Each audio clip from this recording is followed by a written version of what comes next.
Om Shanti. Good morning. Today we have with us Raj Yogini Geeta Didi. She has been a dedicated sister in this organization for more than 45 years. Can you imagine the power of tapasya for more than 45 years? Anyway, you are going to experience it.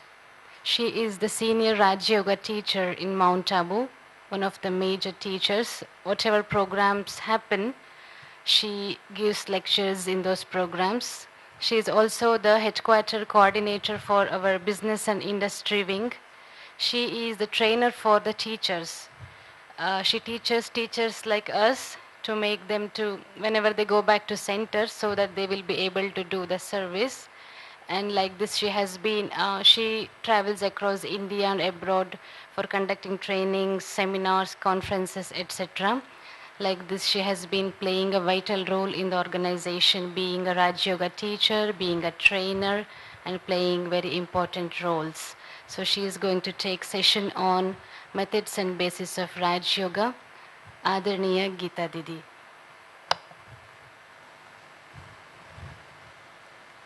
Om Shanti.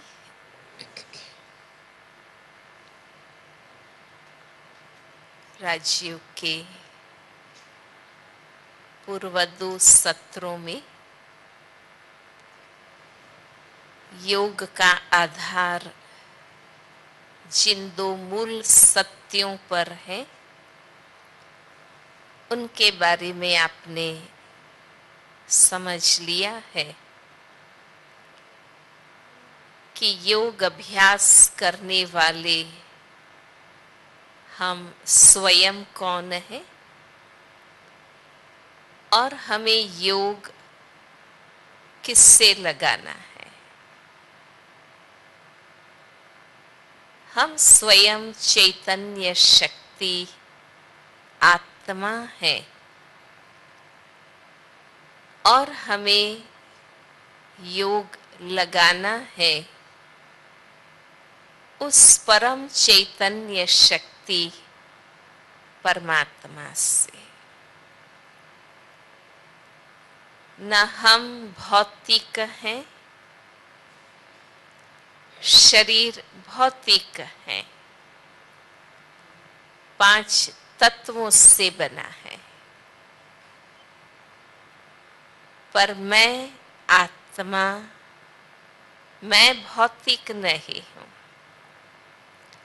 न परमात्मा भौतिक है। Understood है कि आत्मा का परमात्मा से मिलन कोई भौतिक साधन या कोई प्राकृतिक शक्ति के माध्यम से नहीं हो सकता है। चित्र में बताया है कि व्यक्ति से संपर्क भौतिक साधन के माध्यम से करता है। आज एक वक्ता और श्रोताओं के बीच संपर्क ध्वनि शक्ति और प्रकाश शक्ति के माध्यम से होता है। अगर यहाँ घना अंधेरा हो और ये साउंड सिस्टम ना हो या मैं बोलूं ही नहीं, तो मेरे और आपके बीच जो संपर्क स्थापित होना चाहिए, मिलन होना चाहिए, बातचीत होनी चाहिए, वो नहीं हो सकती है। इसको कहते हैं contact through sound and light. हम टेलीफोन के माध्यम से मिलते हैं, वो इलेक्ट्रिसिटी मैग्नेटिक पावर से कांटेक्ट होता है। आजकल हम मोबाइल से संपर्क में रहते हैं, मिलते हैं, बातचीत करते हैं, वो इलेक्ट्रोमैग्नेटिक पावर से कांटेक्ट होता है। लेकिन आत्मा का परमात्मा से मिलन, योग, संपर्क, बातचीत कोई भौतिक साधन या प्राकृतिक शक्ति के माध्यम से नहीं हो सकता है। आत्मा का परमात्मा से मिलन केवल मन और बुद्धि से ही हो सकता है। हम मनन चिंतन करते हुए परमात्मा स्मृति में मग्न हो सकते हैं। इसलिए राजयोग में कोई शारीरिक क्रियाएं नहीं है और ना ही इसमें कोई औपचारिक क्रियाएं हैं। प्रसिद्ध गीता शास्त्र, जिसे योग शास्त्र कहते हैं, उसका हर अध्याय योग से जुड़ा है। अगर उसका अध्ययन आप करें, उसमें कहीं भी शारीरिक या औपचारिक क्रियाओं का वर्णन नहीं है। राजयोग क्रिया नहीं है। राजयोग जीवन पद्धति है। जीवन को श्रेष्ठ विधि से जीने की कला है। यहाँ 1-2 घंटे के योगी बनने की बात नहीं है। यहाँ जीवन योगी बनाने की बात है। इसलिए गीता में स्पष्ट कहा है कि मन मना भव, तुम्हारा मन मेरे में लगाओ। मयिम बुद्धि निवेशय, तुम्हारी बुद्धि मेरे में लगाओ। इसलिए प्रैक्टिकली राजयोग का अभ्यास करने में कोई शारीरिक क्रिया नहीं है। अक्सर योग के नाम पर हम आसन प्राणायाम की, शारीरिक व्यायाम की क्रियाएं करते रहते हैं। बेशक फिजिकल हेल्थ के लिए हम ये करें, पर जहां तक मन बुद्धि को प्यूरिफाई, एम्पावर एंड डिविनाइज करने की बात है, जहां तक परमात्मा से योग लगाने की बात है, इसमें कोई शारीरिक क्रिया की आवश्यकता नहीं है। इसलिए राजयोग में हम कहते हैं कि जब भी आप अभ्यास करने बैठे, फिजिकली रिलैक्स होकर के बैठना है। कुर्सी पर बैठिए, सोफा पर बैठिए, धरती पर बैठिए, जैसी आपकी फिजिकल कंडीशन, आराम से बैठिए। कई आसन प्राणायाम की क्रियाएं इतनी कठिन होती है कि माताएं, बहनें, बूढ़े, बीमार कर ही नहीं सकते हैं। परमात्मा को याद करने की विधि ऐसी नहीं हो सकती है कि कोई कर सके कोई ना कर सके। यहां बिगर आसन आराम से कुर्सी सोफा पर बैठे हैं, फिर भी 1 घंटे में कितनी बार पांव ऊपर नीचे होते। अगर आसन लगाकर बिठा दिया जाए तो गॉड कॉन्शियस बनने के बजाय और ही बॉडी कॉन्शियस बन जाएंगे। परमात्मा से योग लगने के बजाय शरीर से ही योग लग जाएगा। आप यही सोचते रहेंगे कि कब घंटा पूरा हो और ये आसन छूटे, क्योंकि हमें रोज आसन लगाकर बैठने का अभ्यास नहीं है।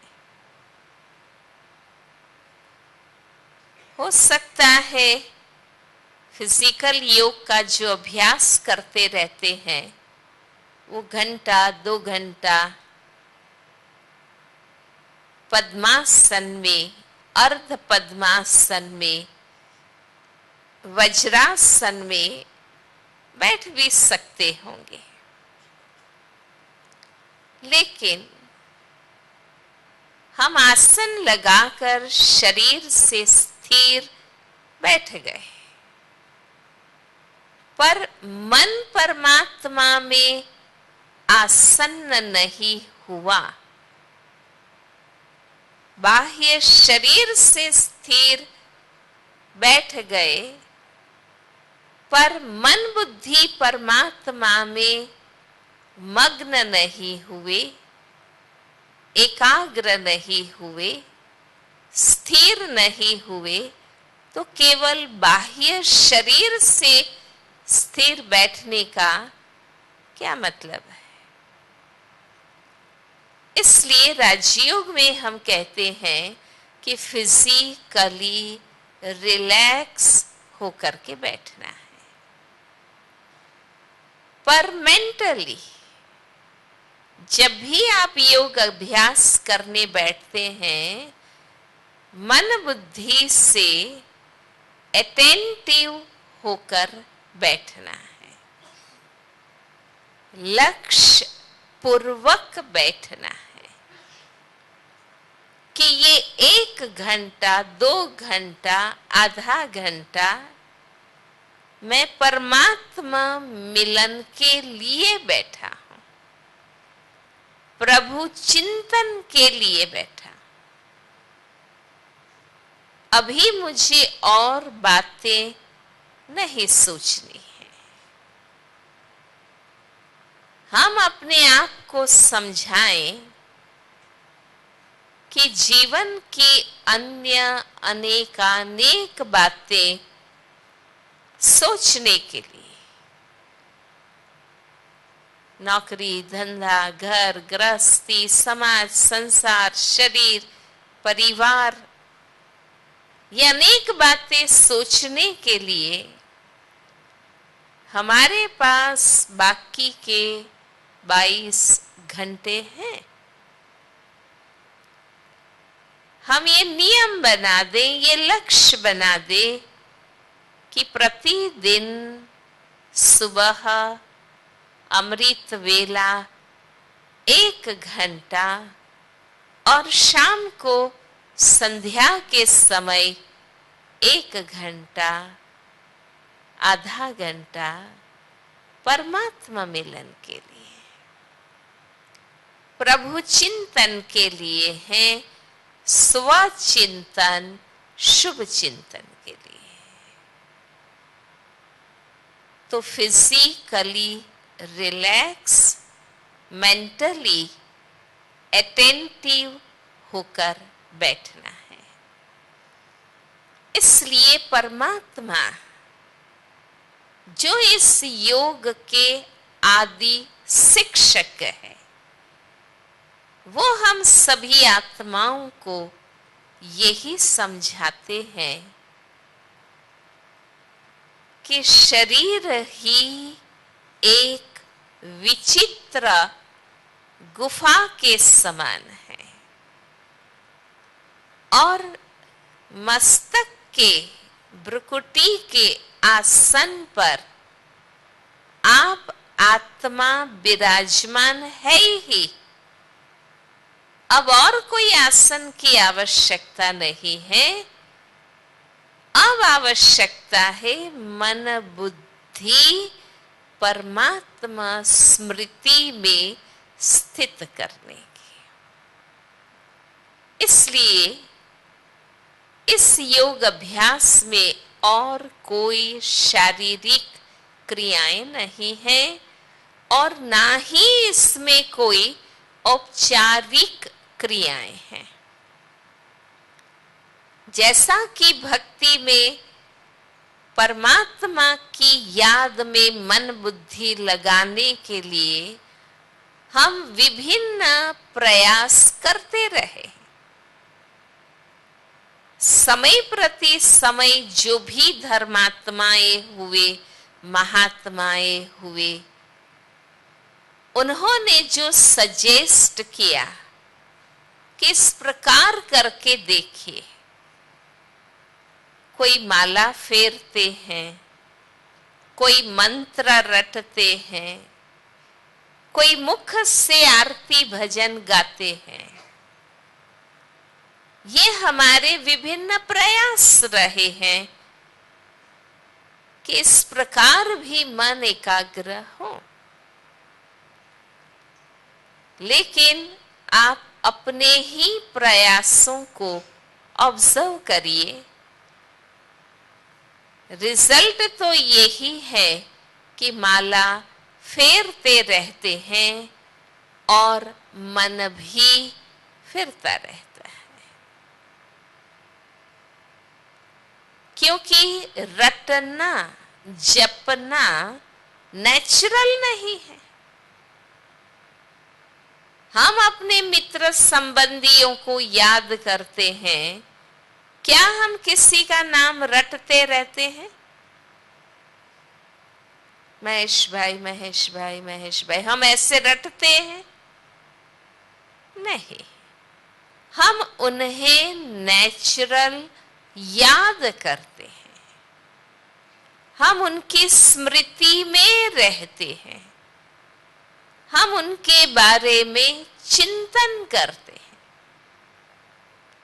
तो परमात्मा की याद के लिए भी हमें ऐसी औपचारिकता करने की आवश्यकता नहीं है। इवन भक्ति में भी आप देखिए, जो ज्ञानी भक्त हुए हैं उन्होंने स्पष्ट कहा है, ये कबीर जी ने कहा है कि माला फेरत युग हुआ, गया न मन का मैल रे। उन्होंने खुद सजेस्ट किया है कि हाथ के मण के छोड़ दे, मन का फेर। हाथ से माला फेरने की बात नहीं है, लेकिन मन रूपी मणके को फेरना है, अर्थात मनोस्थिति बदलनी है। आज हमारी मनोस्थिति बहिर्मुख बन गई है। देह, दुनिया, संबंध, प्रवृत्ति की बातों को सोचते सोचते मन बहिर्मुखी बन गया है, संसाराभिमुख बन गया है। अगर परमात्मा से योग लगाना है, हमें मनोस्थिति अंतर्मुखी बनाने की जरूरत है। हमें मन बुद्धि परमात्मा विमुख करने की जरूरत है। इसलिए मनोस्थिति बदलने की बात है, माला के मणके फेरने की बात नहीं। और आप जानते हैं कि जो क्रियाएं औपचारिक है, अभ्यास करने के बाद वो मैकेनिकल हो जाती है, फिर मानो उसमें इंटरेस्टेड नहीं रहता है और भटकना शुरू कर देता है। इसलिए आपको प्रथम अभ्यास, प्रथम लेसन में आत्म चिंतन का सिखाया गया, ताकि स्व चिंतन कर स्व के प्रति हमें फोकस होना है, केंद्रित होना है। सोल कॉन्शियस बनने के बाद फिर परमात्मा से अभिमुख होना है। तो न माला फेरनी है और ना ही राजयोग में कोई शब्द मंत्र है। अक्सर भक्ति में हम कोई न कोई मंत्र लेकर रटते रहते हैं, लेकिन आपने देखा होगा कि कई बार हमें उस मंत्र का अर्थ भी नहीं पता होता है। देखो, कई क्रियाकांड में ब्राह्मण श्लोक बोलते रहते हैं, समझते कितने हैं? जब अर्थ ही नहीं समझते हैं, हम अभ्यास में क्या लाएंगे, अनुभव क्या करेंगे? इसलिए राजयोग में हम कहते हैं कि हमें मंत्र रटना नहीं है,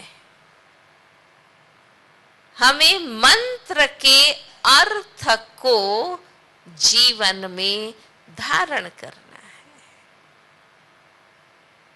मंत्र माना सूचन, सजेशन, मंत्री माना सूचन करने वाले, एडवाइस देने वाले।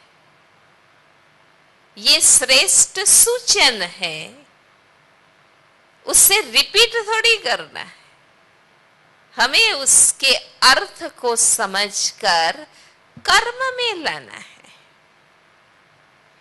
इसलिए राजयोग में कोई शब्द मंत्र नहीं है, कोई ओम शांति ओम शांति ओम शांति रटने की बात नहीं, सिर्फ कहने की प्रथा की बात नहीं, कोई ओम शांति लिख लिख कर नोटबुक भरने की बात नहीं। हमें ओम शांति बनना है, हमें अपनी शांत आत्मा स्थिति में स्थित होना है। इसलिए सबसे उत्तम ये है कि जो परमात्मा के प्रेम में मुग्ध है, उसे शब्द मंत्र की कोई जरूरत नहीं, और ना ही हमें इसमें मुख से कुछ भी गाना, आवाज करना भी नहीं है। भक्ति में हम मन ही मन परमात्मा को याद नहीं कर पाए, तो हमने मुख से गाना बजाना, आवाज करना शुरू किया। लेकिन सत्यता क्या है? सत्यता क्या है कि मुख का आवाज परमात्मा को नहीं पहुंचता है। परमात्मा इस आवाज की दुनिया से दूर शांति की दुनिया में रहते हैं। ये टॉकी वर्ल्ड है, ये फिजिकल वर्ल्ड है। यहां हमें ऑर्गन्स मिले हैं, हम आवाज में आते हैं, बात करते हैं। परमात्मा इस आवाज की दुनिया से दूर शांति की दुनिया में रहते हैं। वहां मुख का आवाज नहीं पहुंचता है। कौन सा आवाज पहुंचता है? परमात्मा को कौन सा आवाज पहुंचता है? अंतर मन का आवाज परमात्मा को पहुंचता है। दिल का सच्चा प्यार परमात्मा को पहुंचता है।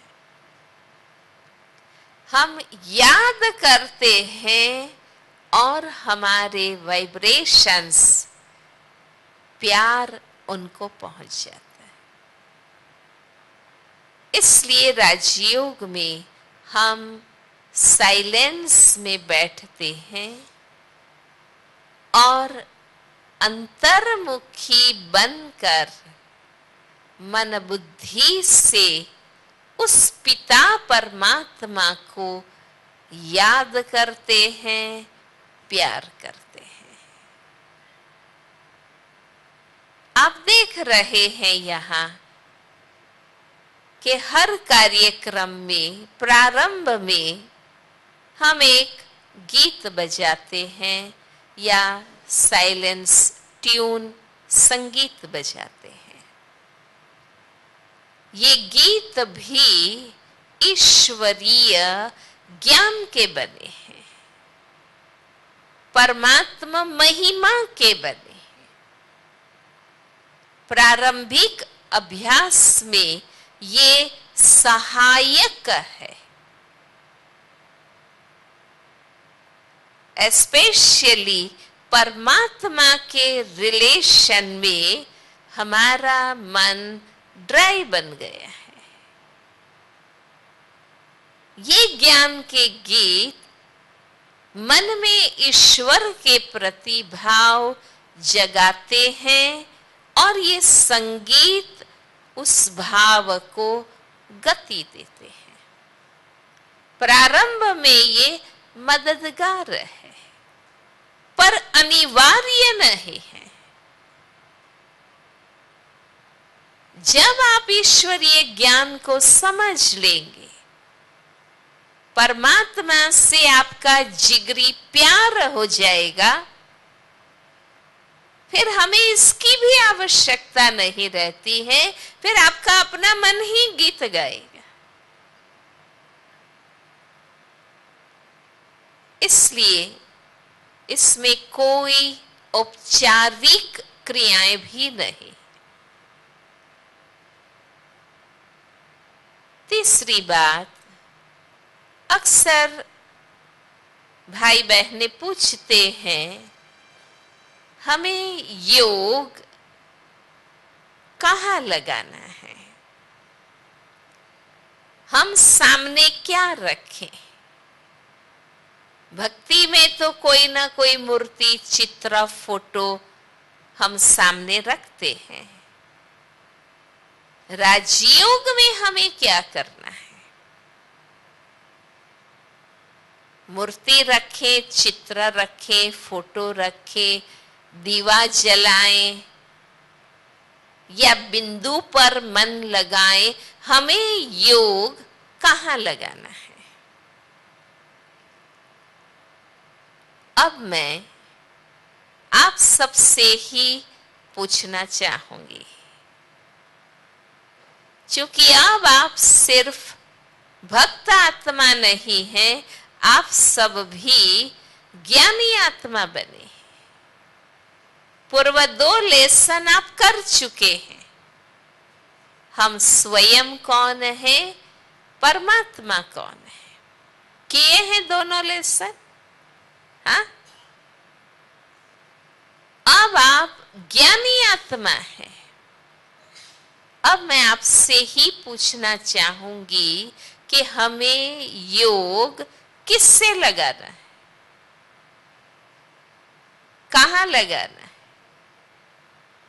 हमें योग डायरेक्ट परम चैतन्य परमात्मा से लगाना है, न कि परमात्मा के चित्र से या मूर्ति से या फोटो से योग नहीं लगाना है।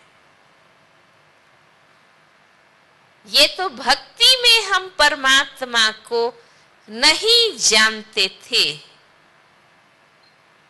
सिर्फ मानते थे। तो हर एक ने अपनी अपनी भावना श्रद्धा अनुसार अपने अपने इष्ट के चित्र मूर्ति फोटो रख दी।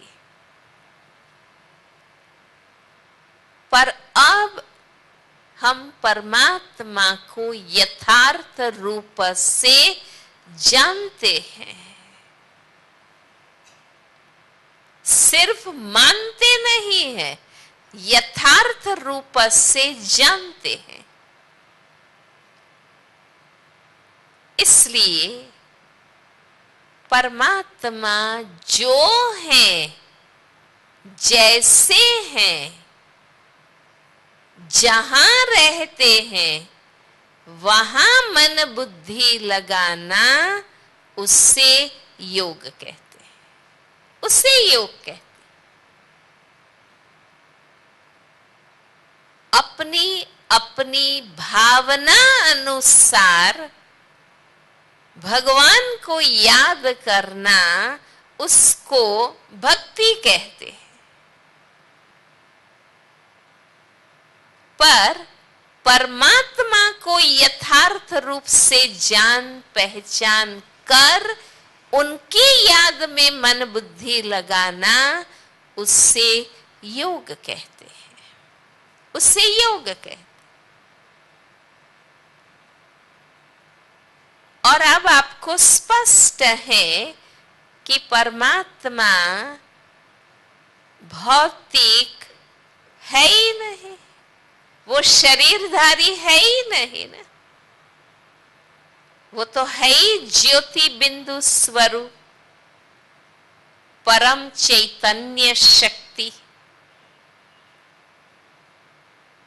इन आंखों से देखने की बात ही नहीं है ना, हमें मन की आंख से देखना है और उससे याद करना है। अभी आप यहां बैठे हैं इस हॉल में, अभी सूर्य नहीं दिखाई दे रहा, पर जैसे ही सूर्य शब्द मैंने बोला, आपने क्या किया? मन की आंख से विजुअलाइज किया, ज्ञान नेत्र से देखा, क्योंकि बुद्धि में नॉलेज है, सूर्य के बारे में जानते हैं कि वो आसमान में वो प्रकाशमान गोला है जो नित्य हमें रोशनी और ऊर्जा देता है। परमात्मा को भी, परमात्मा तो इन आंखों से देखने की चीज ही नहीं है ना, वो तो है ही अति सूक्ष्म ज्योति बिंदु स्वरूप। इसलिए हम शरीर से यहां बैठते हैं, मन बुद्धि से असली घर परम धाम में जाते हैं, जहां पिता परमात्मा भी रहते हैं। हम परमात्मा के दिव्य ज्योति बिंदु स्वरूप को देखते हैं और समझ पूर्वक प्यार से हम उन्हें याद करते हैं, प्यार करते हैं। उस याद और प्यार में एकाग्र होना, उससे योग कहते हैं, उससे योग कहते हैं। इसलिए ये जो पॉइंट ऑफ लाइट का सिंबल है, शायद आपके कमरों में भी लगा होगा। ये पॉइंट ऑफ लाइट का सिंबल समझाने के लिए कि परमात्मा अति सूक्ष्म ज्योति बिंदु स्वरूप है, ये समझाने के लिए हमें इस प्रतीक से योग नहीं लगाना। इसलिए राजयोग में ना कोई चित्र का आधार, न मूर्ति, न कोई साधन का आधार है। यहां जो भी चित्र आप देख रहे हैं, इवन हमारे केंद्रों में आपने विजिट ली होंगी, वहां भी ज्ञान के अनेकानेक चित्र लगे हुए हैं। वो ज्ञान समझाने के लिए है। हमें इन चित्रों से योग नहीं लगाना। वो चित्र ज्ञान समझाने के लिए। और आप इस बात से सहमत होंगे कि घर में भी जैसे चित्र आप लगाएंगे वैसा ही हमारा चरित्र बनेगा। अगर हम एक्टरों के, क्रिकेटरों के फोटो लगाते हैं तो वही देखेंगे, वही प्रेरणा लेंगे। ज्ञान के चित्र लगे होंगे तो हमें उठते बैठते देखते सद ज्ञान की बातें याद आएगी और दूसरों को भी समझा सके। पर हमें इन चित्रों से योग नहीं लगाना है। हमें योग डायरेक्ट परम चैतन्य परमात्मा से लगाना है। इसलिए राजयोग बहुत सहज योग है, ज्ञान योग है, समझ कर अभ्यास करना है। हर कोई योगी बन सकता है, लेकिन जब भी हम योग अभ्यास की बात करते हैं या परमात्मा का दिव्य संदेश, पवित्र बनो, योगी बनो, ये संदेश जब हम भाई बहनों को देते हैं तो अक्सर लोग सोचते हैं कि हम योगी कैसे बन सकते हैं, क्योंकि अब तक जो योगी तपस्वी हुए घर बार छोड़कर हुए। तो गृहस्थी भाई बहनें सोचते हैं कि हम तो छोड़ नहीं सकते, हम योगी कैसे बन सकते हैं। लेकिन राजयोग हमें क्या सिखाता है? हमें दुनिया छोड़ने की जरूरत नहीं है। ऐसा नहीं है कि कहीं सब छोड़कर शांत एकांत में जाएं तो मन परमात्मा में लग सकता है, ऐसा नहीं है। दुनिया, संबंध, प्रवृत्ति, जिम्मेवारियां छोड़ने की जरूरत ही नहीं है। हमें देह भान छोड़ने की आवश्यकता है।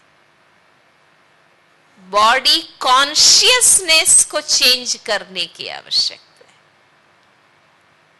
बॉडी कॉन्शियसनेस मन की चंचलता का मूल कारण है। इसलिए हमें सोल कॉन्शियस बनना है। देह भान मिटाने की जरूरत है, दुनिया को छोड़ने की जरूरत नहीं है। इसलिए न स्थान बदलना है, न ड्रेस बदलने की जरूरत है।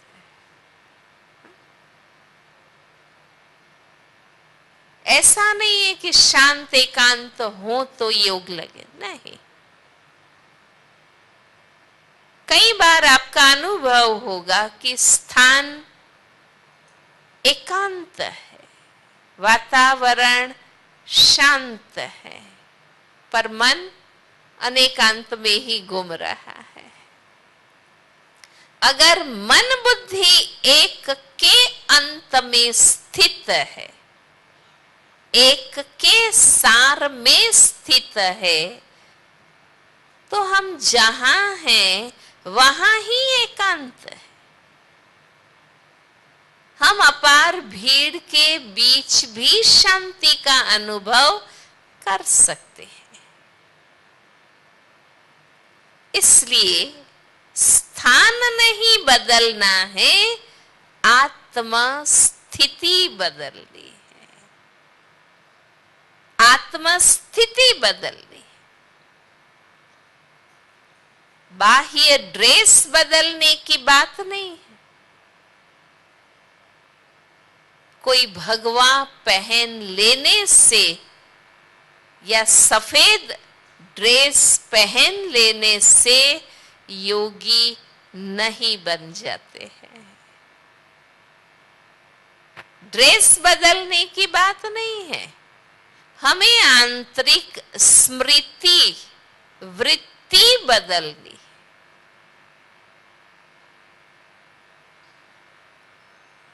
ये सफेद ड्रेस हमारा यूनिफॉर्म है।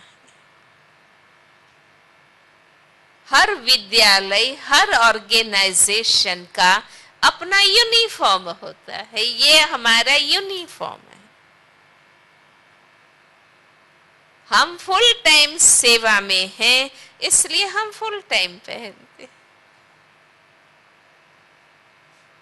पर केवल सफेद ड्रेस पहन लेने से कोई योगी नहीं बन जाता है। बेशक योगी आत्मा को सफेद वस्त्र पसंद आते हैं, क्योंकि सफेद ड्रेस स्वच्छता, पवित्रता, शांति का सूचक। योग का संबंध हमारी आंतरिक आत्मा स्थिति से है, हमारी स्मृति वृत्ति से है। तो राजयोग का ध्येय बहुत ऊंचा है। सिर्फ बाह्य क्रियाकांड, पूजन, वंदन, नमन, दर्शन, गायन, भजन करके खुश हो जाने की बात नहीं। अक्सर हम नियम से सुबह या शाम पूजा पाठ, भजन, कीर्तन, दर्शन, नमन करके हम खुश हो जाते हैं। हमारी भावना संतुष्ट हो जाती है कि हम धार्मिक हैं। पर हमारे आचरण पर इसका कोई प्रभाव नहीं है। राजयोग का ध्येय पुजारी से पूज्य बनना है। हमें स्वयं पूज्य, श्रेष्ठ, दिव्य, महान बनना है।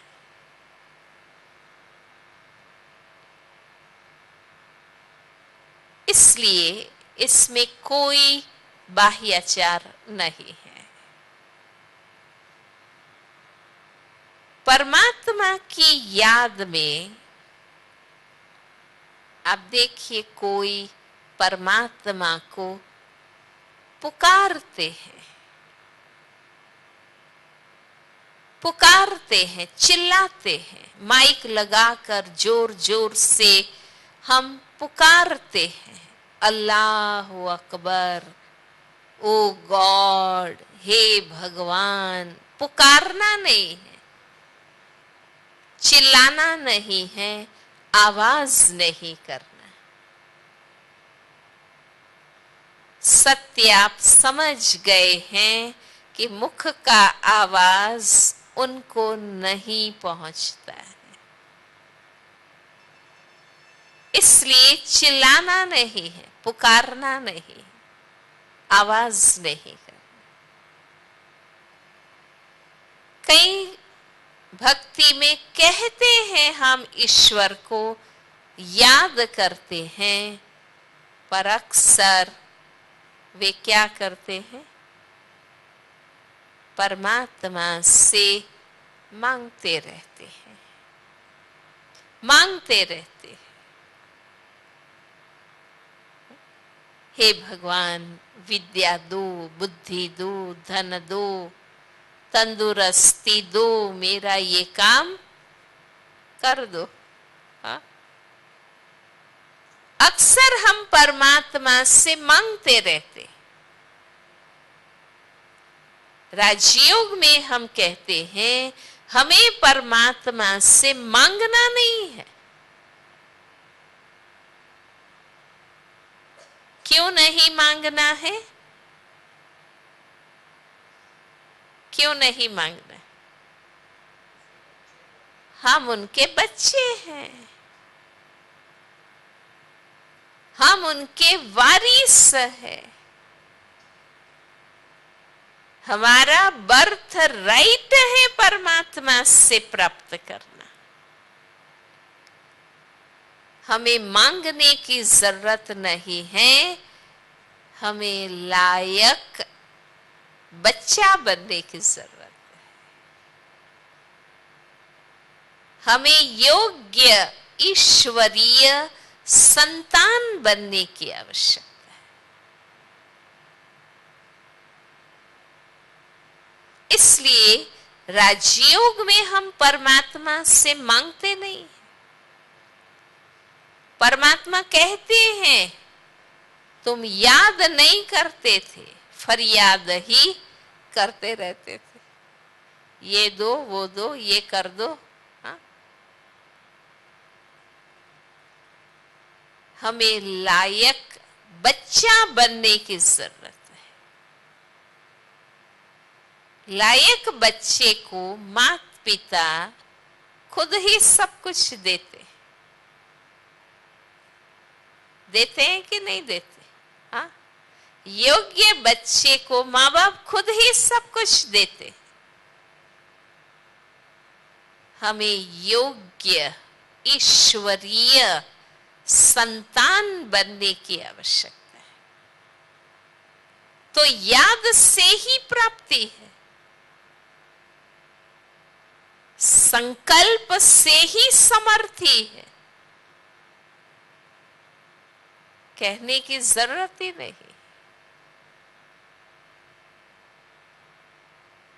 और ना ही राजयोग में हम परमात्मा को विनती करते हैं।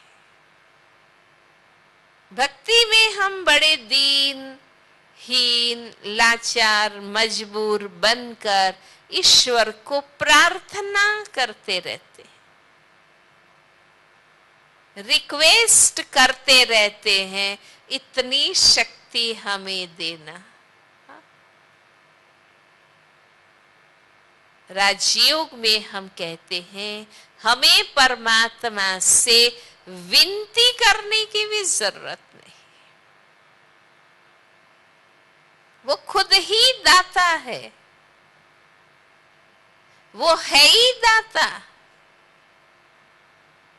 वो दे ही रहा है। हमें उनसे कहने की जरूरत नहीं है। इस फिजिकल वर्ल्ड का सूर्य भी रोशनी देता ही रहता है ना, हमें मांगना थोड़ी पड़ता है। आध्यात्मिक जगत का सूर्य, सोर्स ऑफ स्पिरिचुअल एनर्जी परमात्मा है। वो शक्ति, शांति, खुशी, आनंद, प्रेम, ये पॉजिटिव एनर्जी देते ही रहते हैं।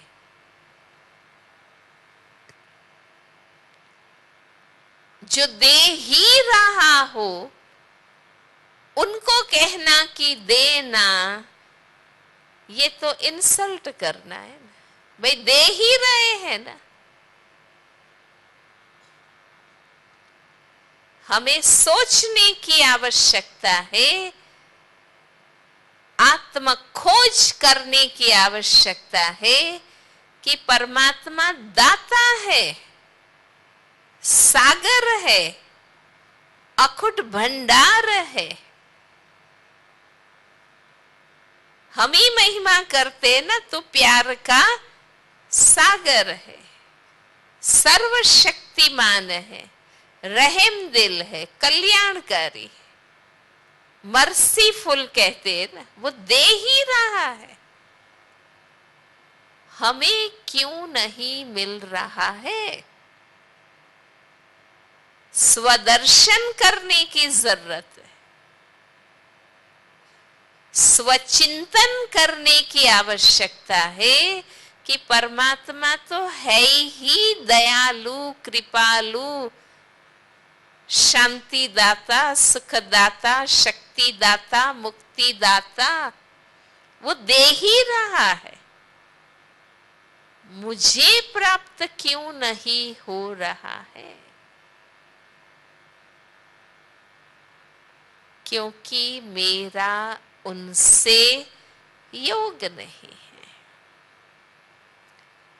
योग मीन्स कनेक्शन।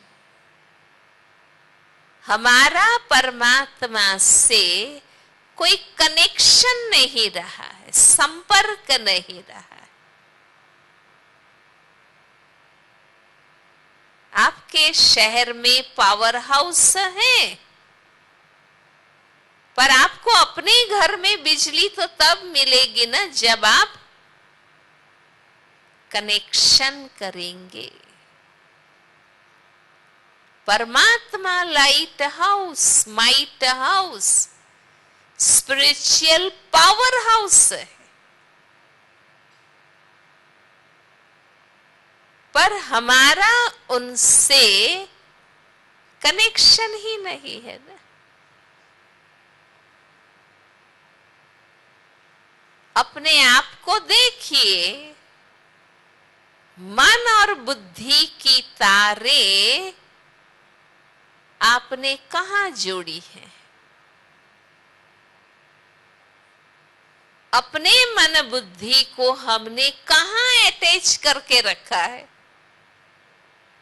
व्यक्तियों में, वस्तुओं में, वैभव में, व्यसन में, बातों में, घटनाओं में हमने मन बुद्धि तो यहां अटैच किए हैं जहां से कोई प्राप्ति नहीं है,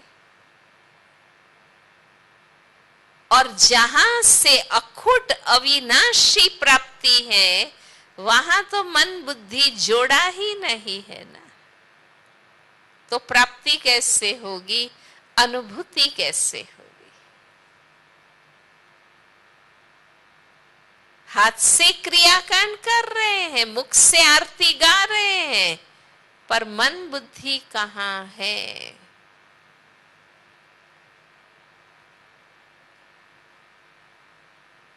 इसलिए मन बुद्धि परमात्मा से जोड़ना है। परमात्मा तो भौतिक स्थूल है ही नहीं ना। इवन आप इलेक्ट्रिक वायर दो कनेक्ट करते हैं तो भी क्या करते? ऊपर का बाहर का इंसुलेटिंग लेयर निकालते हैं, अंदर की तारों को जोड़ते हैं ना। हमें भी इसको भूलना है, डिटैच होना है कि मैं ये नहीं हूं। शरीर स्त्री है, शरीर पुरुष है, शरीर तत्वों से बना है, मैं तो शरीर से अलग चैतन्य शक्ति हूं। इस देहभान से डिटैच होकर आत्माभिमानी बन मन बुद्धि परमात्मा से जोड़ना, उनके मनन चिंतन में रहना, उसे योग कहते हैं। दूसरा, प्राप्ति क्यों नहीं हो रही है? क्योंकि हमारा परमात्मा से रिलेशन नहीं रहा है।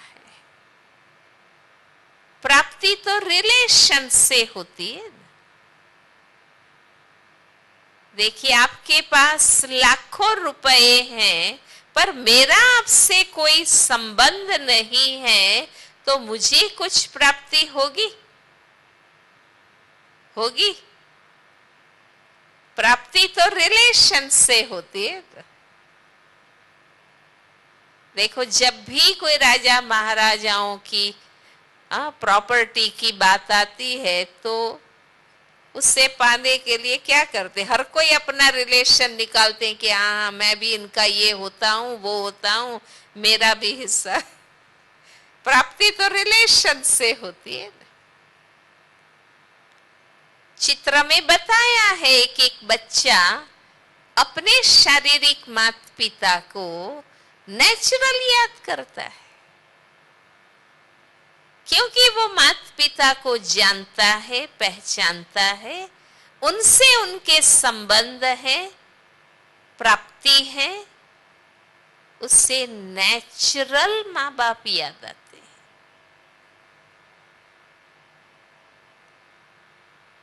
हमारा परमात्मा से कोई संबंध ही नहीं रहा है। भक्ति में हम संबंधों का वर्णन करते रहते हैं। कौन सा श्लोक गाते हैं? त्वमेव माताश्च पिता त्वमेव, त्वमेव बंधुश्च सखा त्वमेव। तुम ही हो माता, पिता तुम ही हो। गाते हैं ना। भक्ति में हम परमात्मा के साथ सर्व संबंधों का वर्णन करते हैं।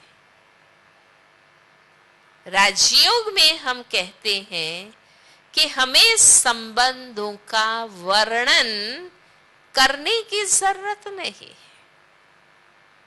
हमें मुख से गाने की जरूरत नहीं है कि आप माता पिता बंधु गुरु सखा सब कुछ है। हमें संबंधों को निभाने की, प्रैक्टिकल फॉलो करने की जरूरत है। आप खुद बताइए, क्या आपके बच्चे रोज घर में आपके सामने बैठकर गाते हैं क्या? तुम मेरी माँ हो, तुम मेरे पिता हो, तुम मेरे दादा हो, गाते हैं क्या? बच्चे को परख है, यही मेरे माता पिता है। सैकड़ों नर नारियों में एक बच्चा अपनी मां को पहचान कर उसके पास पहुंच जाता है। उससे निश्चय है, यही मेरे माँ बाप है।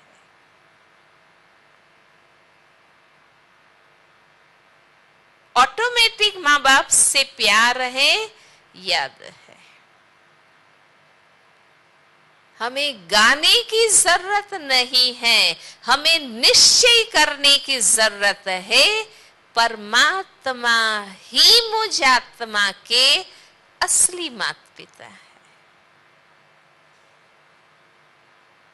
ये तो शरीर के माँ बाप, भाई बहन, मित्र, संबंधी हैं। ये तो एक जन्म के है ना। ये शरीर छूटेगा, ये संबंध भी तो समाप्त हो जाएंगे ना। हम नया शरीर लेते हैं, नए माँ बाप भाई बहन मिलते हैं ना।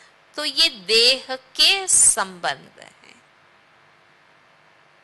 मुझ आत्मा के असली अविनाशी संबंध परमात्मा से है। हमें ये निश्चय करना है और दिल से स्वीकार करना है कि परमात्मा ही मेरा सब कुछ है। जब जीवन के सर्व संबंध मेरे परमात्मा से हैं, तो मुझे हर हाल में, हर बात में, हर कार्य में, हर आवश्यकता में, हर स्थान, हर समय ऑटोमेटिक मुझे कौन याद आएगा? कौन याद आएगा? वो ही याद आएगा ना, क्योंकि वो ही मेरा सब कुछ है। मुझे बुद्धि से भटकने की जरूरत ही नहीं है। मेरे सर्व संबंध उनसे हैं। इसलिए योग की विधि है, मेथड है, परमात्मा से संबंध जोड़ो। परमात्मा से संबंध जोड़ो। परमात्मा को सिर्फ मानो नहीं, यथार्थ रूप से जानो। अब आपने जान लिया है, अब उसे पहचानो। विवेक से सोचकर उसे पहचानो, उनसे संबंध जोड़ो।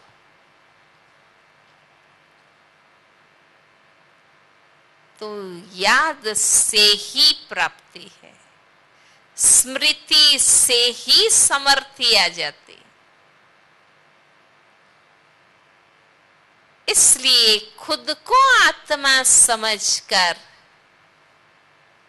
परमात्मा से सर्व संबंध जोड़कर मन वचन कर्म से फॉलो करना, उसे योग कहते हैं।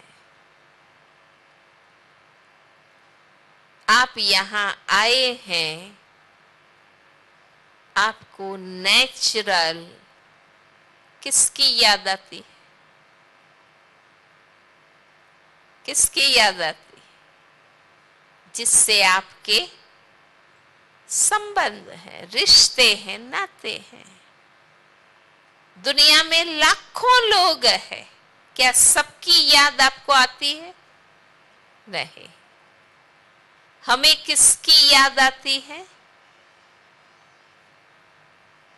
पहला, जिसको हम जानते हैं, पहचानते हैं। अब हमारा परिचय अनेकों से होता रहता है, पर अगर हमारा उनसे कोई संपर्क ना हो, संबंध ना हो, तो धीरे धीरे वे भूल जाते हैं।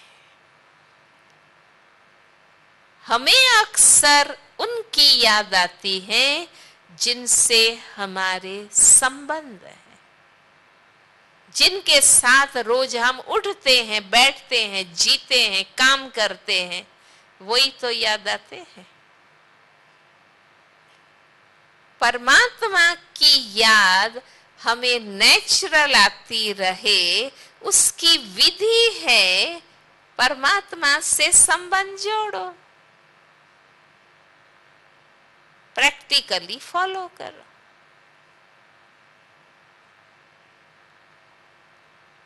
और तीसरी बात कि जीवन में संबंध अनेकों के साथ है, पर इन अनेकानेक संबंधों में हमें बहुत जिगरी किसकी याद आती? किसकी याद आती? संबंध तो अनेकों से है, पर हमें बहुत जिगरी किसकी याद आती? हाँ, जिससे हमारा दिल का सच्चा प्यार है, वो हमें बहुत याद आते हैं। हम कहते हैं कि मुझे उससे याद करना नहीं पड़ता है, मुझे उसकी याद नेचुरल आती ही रहती। बल्कि जितना हमारा जिगरी सच्चा अनन्य प्यार, हम कहते हैं कि मुझे उनकी याद सिर्फ आती नहीं है, मुझे तो उनकी याद क्या कहते, सताती है। मैं भूलना चाहूं तो भी मैं नहीं भूल सकती। तो परमात्मा की याद का आधार, बेसिस प्यार है।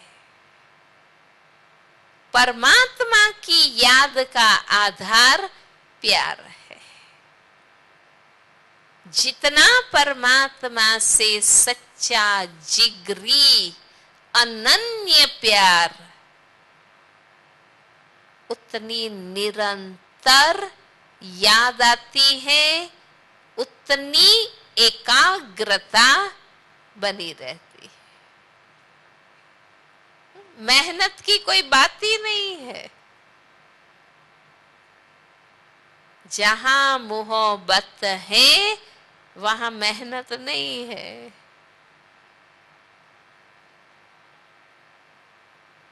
अब आप अपने आप को देखिए,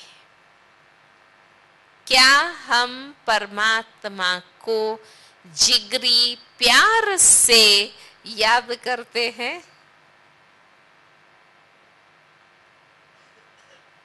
परमात्मा को याद हम सभी करते हैं, पर चेक करें, कोई सिर्फ नियम से याद करते हैं। हमारा नियम है, हम सुबह शाम हमारा नियम है, हम पूजा करते, आरती करते, दीवा करते, हमारा नियम है। कई तो कहते हैं हमारे बाप दादा के जमाने का नियम है, हम भी करते। मेरी सास करती थी, मैं भी करती, पर नियम से। न समझ है न प्यार है।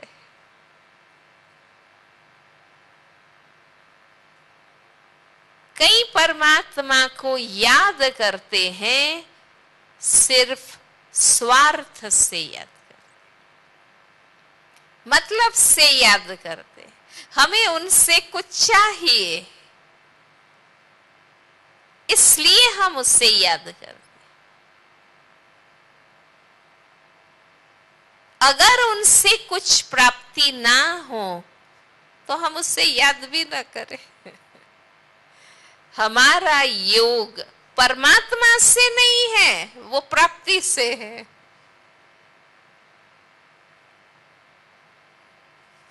हमें प्यार से याद करना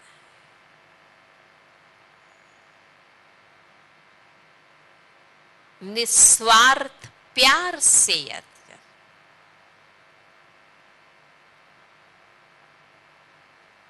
बुद्धि आज विपरीत बन गई, प्रीत नहीं रही है, विपरीत बन गई। मान लो बाहर जोर से बारिश हो रही है, पर आपका लोटा उल्टा है, भरेगा? हाँ, भरेगा नहीं। बरसात मूसलाधार हो रही है, पर बर्तन ही उल्टा है। परमात्मा सागर है, दाता है, दे ही रहा है, पर हमें प्राप्ति का अनुभव क्यों नहीं है? क्योंकि बुद्धि उल्टी हो गई है। हमें परमात्मा से प्यार नहीं रहा। हमारा प्यार व्यक्तियों में, वस्तुओं में, साधन में, बातों में, चीजों में चला गया है। जितना प्यार उतनी एकाग्रता, सिंपल बात।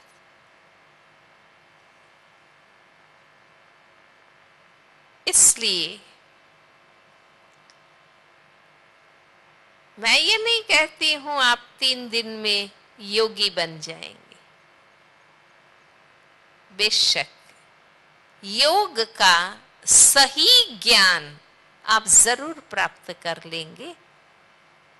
योगी बनने के लिए हमें रोज अभ्यास करने की आवश्यकता है, क्योंकि हम जन्म जन्मांतर से बॉडी कॉन्शियस बन गए हैं।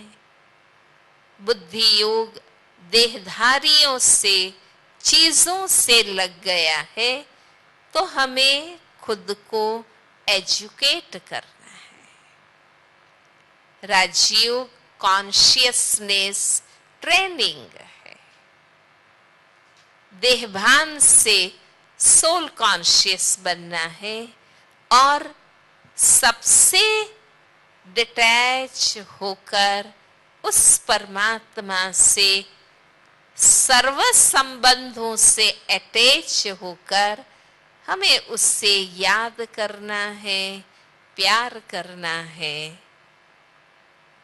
वो अभ्यास करना है।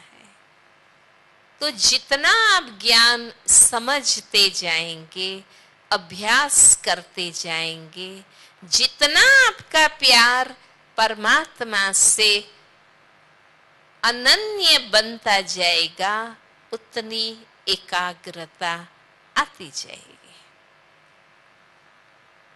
इसलिए राजयोग ज्ञान योग है। उसका आधार क्रिया नहीं, शास्त्र नहीं, गुरु नहीं, सत्य ईश्वरीय ज्ञान है। ज्ञान समझने से बुद्धि परिवर्तन होती है, बुद्धि दिव्य बनती है। इसलिए इसे बुद्धि योग हम कहते हैं। जब बुद्धि बदलती है तो कर्म बदलते हैं, कर्म श्रेष्ठ बनते हैं। हम कर्म करते भी परमात्मा की याद में रह सकते हैं। ये कर्म योग है। सत्य ज्ञान को समझने के बाद ईश्वर से प्यार की आवश्यकता है। ये प्रेम योग है। ये इतना इजी एंड नेचुरल है कि हर कोई योगी बन सकता है। इस प्रकार इस योग में सभी योग समाये हुए हैं।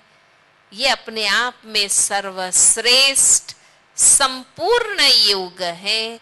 इसके आदि शिक्षक स्वयं परमात्मा है। इसलिए सर्व योगों का राजा राजयोग इसे कहते हैं। और लास्ट बात कि राजयोग इतना सहज और नेचुरल है कि योग अभ्यास के समय हमें आंख बंद करने की भी जरूरत नहीं। अक्सर परमात्मा को याद करने बैठते हैं लोग, आंख बंद करके बैठते हैं। हमने इवन स्कूलों में देखा, बच्चों को प्रार्थना कराते हैं, जबरदस्ती आंख बंद करवाते हैं। लोग कहते हैं हम मंदिर दर्शन करने जाते हैं, वहां भी आंख बंद करके खड़े रहते हैं। हम आंखें क्यों बंद करते हैं? परमात्मा को याद करने के समय आंखें बंद क्यों करते हैं? हमारी समझ गलत है, हमारी बिलीफ रॉन्ग है। हम ये मानते हैं कि आंखें खुली रहेगी हमें सब कुछ दिखाई देगा, मन भटक जाएगा। इसलिए हम आंख बंद करके बैठते हैं। पर अपने आप को चेक करिए ना कि आंखें बंद करने के बाद मन नहीं भटकता है? क्या रिजल्ट? हाँ, भटकता है ना, भटकता है। देखो, आंखें खुली हैं, इस चार दीवार के बीच में जो कुछ है वो दिखाई देता है। पर आंख बंद करने के बाद तो हाँ, सारी दुनिया दिखाई देती है, जिंदे मरे सब दिखाई देते। इससे क्या सिद्ध होता है? इससे क्या सिद्ध होता है? कि आंखें नहीं देखती हैं। आंखें देखने का बाह्य साधन है। इन आंखों से देखने वाली मैं आत्मा हूं, मेरे मन और बुद्धि है। मैंने बाह्य आंखें बंद कर दी, पर मन बुद्धि की आंखें घूम रही है, तो एकाग्रता कैसे होगी? आंखें खुली है, मन परमात्मा के प्रति फोकस है, तो मुझे हजारों बैठे होंगे तो भी कोई याद नहीं आएगा,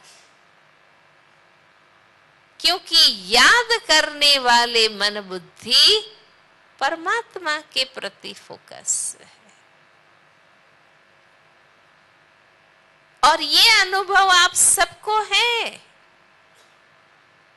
जब आप अपने कोई विचार में मगन है, कोई आ रहा है जा रहा है, आपको कोई डिस्टरबेंस नहीं होता है। कोई पूछते हैं फलाना यहां से गया, तो आप कहते हैं सॉरी, मैं तो अपने विचार में खोया था, मेरा ध्यान नहीं था, मुझे मालूम नहीं है। कोई हमें कुछ कहता है, हमें सुनाई नहीं देता है, हम कहते सॉरी, फिर से कहिए, मैं और विचारों में थी। हमें वो ही दिखाई देता है, हमें वो ही सुनाई देता है जहां मन और बुद्धि अटेंटिव है। तो आंख बंद खोलने की बात नहीं है, मन बुद्धि लगाने की, मगन करने की बात है। इसलिए इस विद्यालय में जब भी हम योग अभ्यास करने बैठते हैं, आंखें नेचुरल खुली रखते हैं। न बंद करने का प्रयास करिए, न आंखें फाड़ कर बैठिए। आंखों पर स्ट्रेस नहीं देना है, मन बुद्धि पर अटेंशन देना है। आज मैं आपको योग अभ्यास करा रही हूं। आप मेरे मस्तक में देखेंगे, मैं भी आत्मा हूं, आप भी आत्मा हैं। सोल कॉन्शियस बन, फिर हमें उस पिता को याद करना है। अब हमेशा कोई योग अभ्यास कराने नहीं बैठ सकते हैं, इसलिए जो सर्वश्रेष्ठ योगी हैं, ब्रह्मा बाबा का चित्र लगाते हैं। आपने हमारे मेडिटेशन रूम में, हॉल में देखा है कि ब्रह्मा बाबा का चित्र है, जो स्वयं शिव बाबा को याद करते हैं। आज मैं आपको योग अभ्यास कराऊंगी। आप मेरे से योग नहीं लगा रहे, मैं भी शिव बाबा को याद करूंगी, आप भी शिव बाबा को याद करेंगे। इस प्रकार हर कोई हमेशा नहीं बैठ सकता, तो ब्रह्मा बाबा का चित्र है, ताकि हम अटेंटिव होकर बैठें कि हमें भी योग डायरेक्ट शिव बाबा से लगाना है। जैसे आपने देखा सुजाता बहन फिजिकल एक्सरसाइज करा रही थी, आप उसको देखकर फॉलो कर रहे थे। मैं खुद आत्माभिमानी बनूंगी, बुद्धि से परम धाम जाऊंगी, शिव बाबा को याद करूंगी, मुझे देखकर आपको भी वही अभ्यास करना है।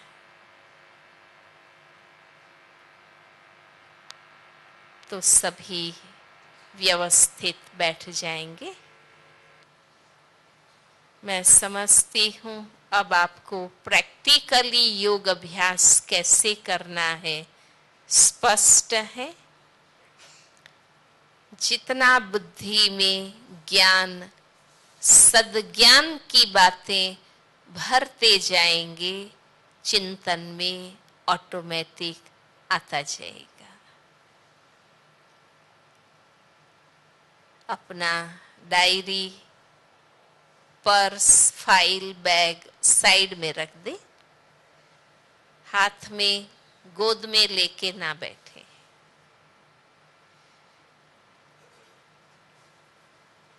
एक दो से अलग अलग होकर बैठेंगे, टच करके ना बैठे।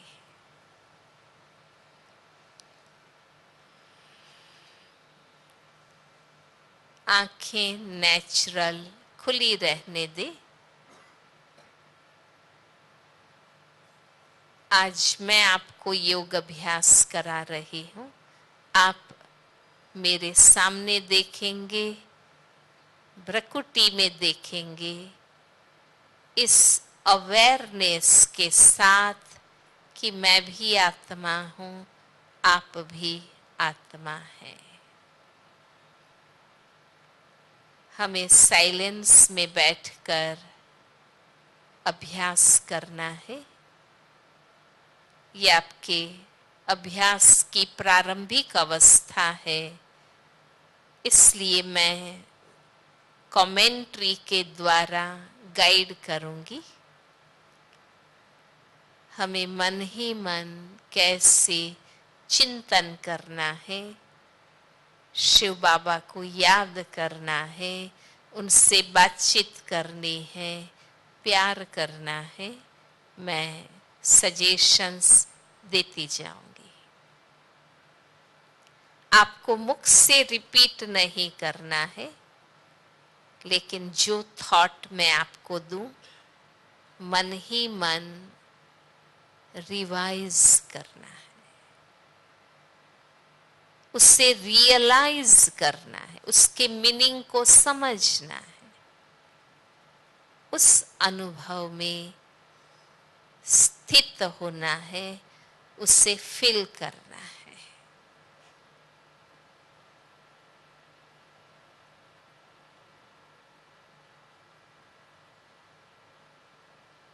कुछ क्षणों के लिए अन्य सभी बातों से अलग हो जाइए, न्यारे बन जाइए।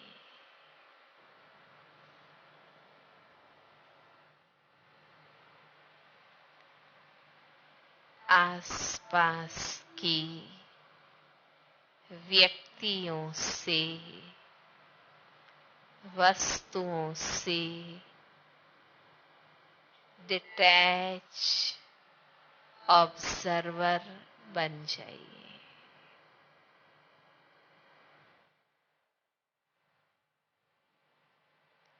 विचारों के विस्तार को समेट लें,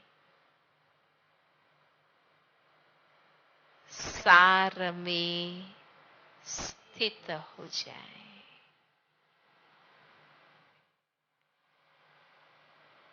जीवन का सार यही है कि मैं आत्मा हूँ।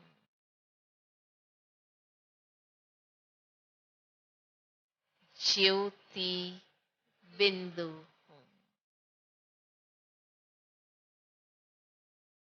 चैतन्य शक्ति।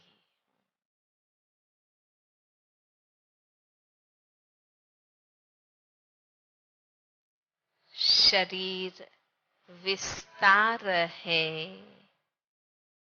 मैं आत्मा सार हूँ।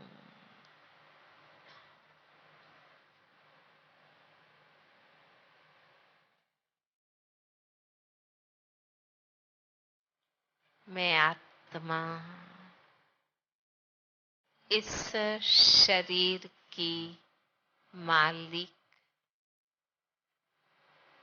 इन कर्मेंद्रियों की राजा हूँ।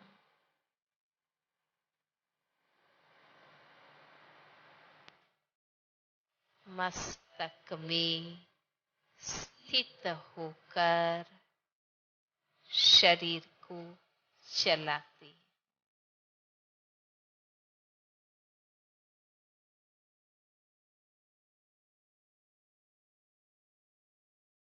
शरीर एक साधन है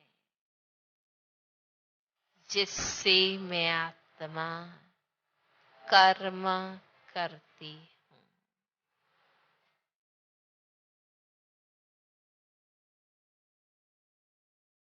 इस शरीर रूपी साधन को स्वच्छ रखना है, स्वस्थ रखना है। लेकिन शरीर के अभिमान में नहीं आना है।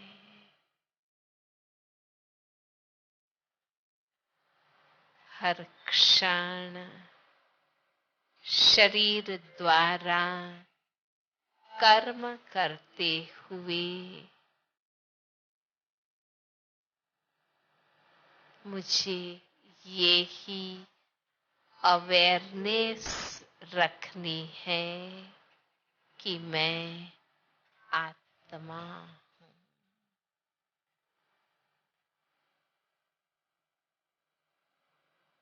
यह सृष्टि कर्म क्षेत्र है।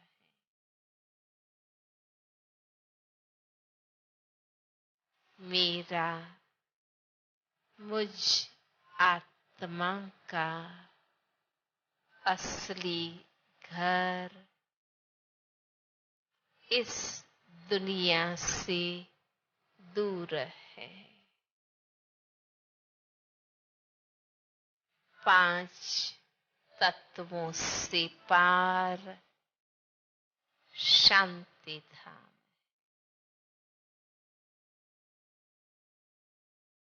जहाँ अखंड लाल ज्योतिर्मय ब्रह्म तत्व छाया हुआ है। मैं आत्मा ब्रह्मलोक की निवासी।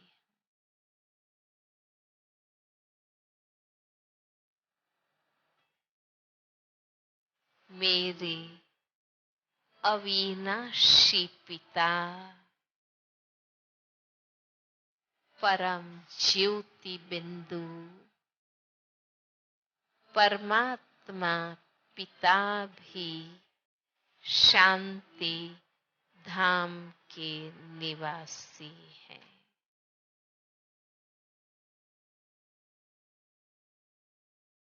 मैं मन की आँख से ज्ञान नेत्र से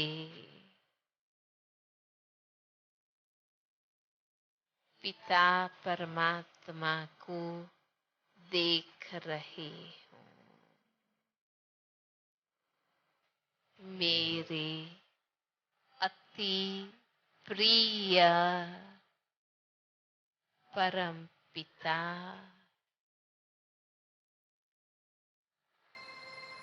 आज आपके सद्ज्ञान को प्राप्त कर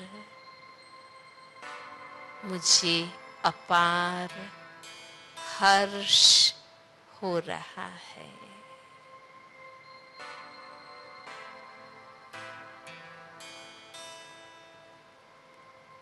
आज मुझे अनेक जन्मों की भक्ति भावना का फल सद्ज्ञान मिल गया है। मुझे स्पष्ट है कि आप कौन हैं और मैं कौन हूँ।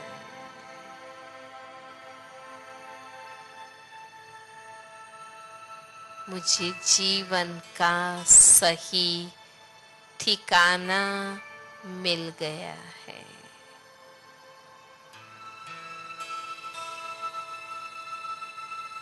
मेरा जीवन धन्य बन गया है।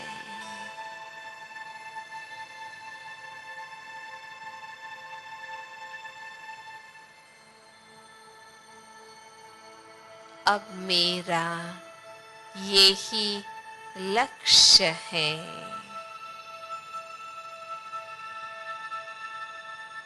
कि आपके संपूर्ण सत्य ज्ञान को आपके सभी परम गुणों को आपकी सभी रूहानी शक्तियों को मुझे अपने जीवन में धारण करनी है।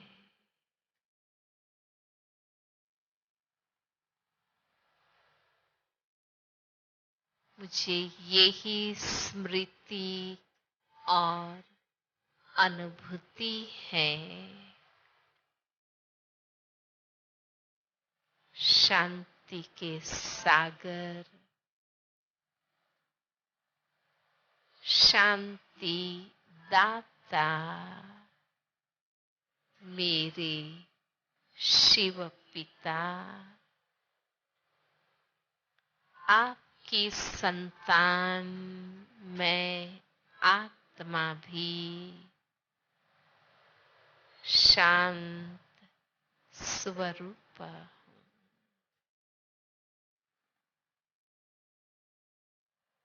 शांति मेरा स्वधर्म,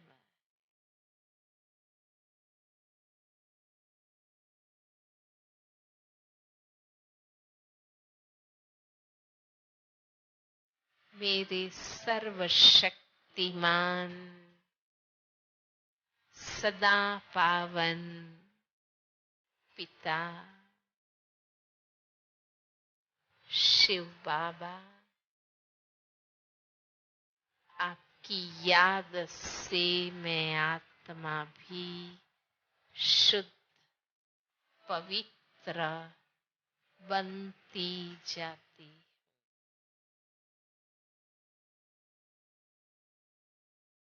मैं आपसे योग लगाती हूँ। मैं आत्मा शक्तिशाली बनती जाती।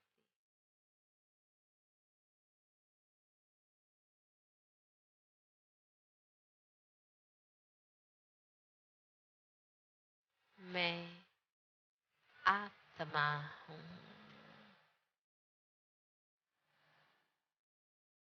आपकी ईश्वरीय संतान,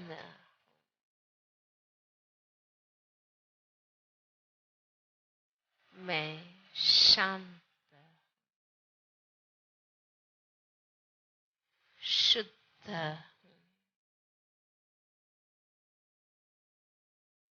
मैं स्वयं एक शक्ति हूँ, दिव्य ज्योति।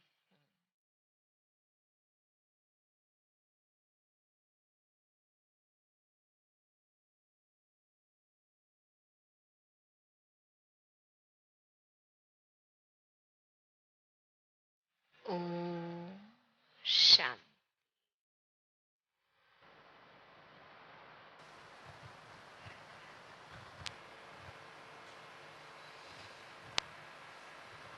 ओम शांति।